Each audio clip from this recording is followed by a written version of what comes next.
Évoqué Louis de Ragnel il y a quelques instants le fait que Yacine Bellatar, qui est un humoriste, était reçu par 2 conseillers de l'Élysée quelques jours avant la manifestation, la grande manifestation contre l'antisémitisme, au motif qu'il était un thermomètre des banlieues françaises. En tout cas, ce qu'ont dit les 2 conseillers en question.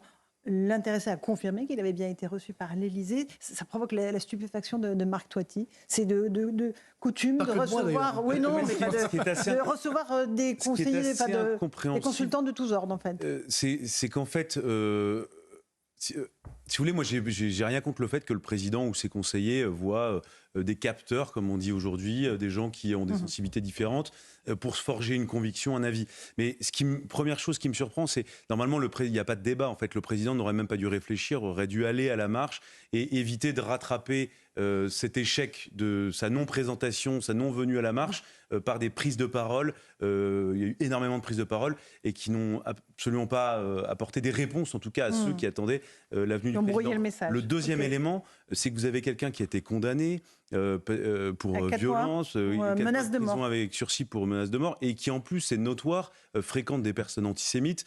Donc on est. Mais c'est pas pour ça que. Il n'est pas antisémite. Voilà. Comment on ne fait pas le procès de Yacine Bellatar. Non, mais il y a beaucoup d'ambiguïté. En fait, c'est quelqu'un qui n'a pas toujours eu des positions très claires. Et on est dans une période où il faut être clair. On peut plus. Si vous voulez, sur le Hamas, il n'y a pas de débat possible.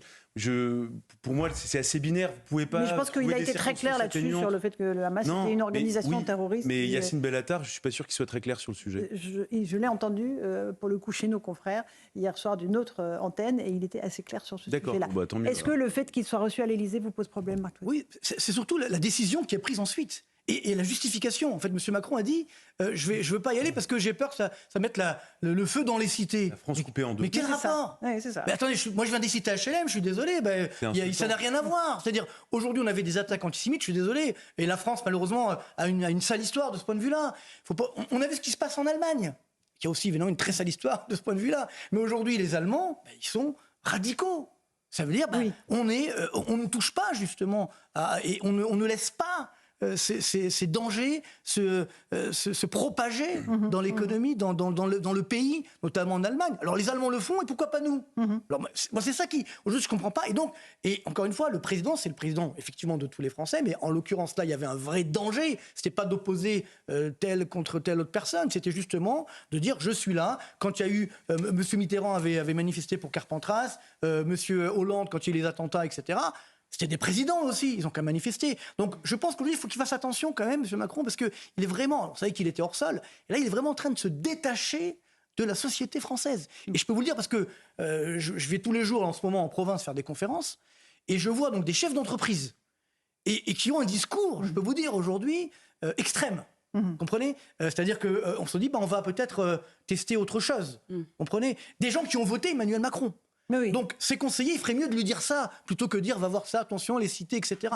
Il n'a jamais été dans une cité HLM, M. Macron. Moi, j'y ai vécu. Il ne sait même pas comment ça fonctionne. Et il prend des conseillers qui ne savent même pas non plus comment ça fonctionne. Donc, c'est ça aujourd'hui le danger, c'est qu'on a une situation où on est en train de se démarquer complètement, de se déconnecter de la réalité sociale, sociétale des Français. Et aujourd'hui, moi, je pense qu'au contraire, il faut rassurer les musulmans, les juifs, etc. On doit se rassurer. Si nous sommes tous Français, on doit défendre justement, encore une fois, l'image de la France, notre douce France, les valeurs de la France. C'est ça la force de notre pays. Un petit mot d'Éric Revel avant la pause.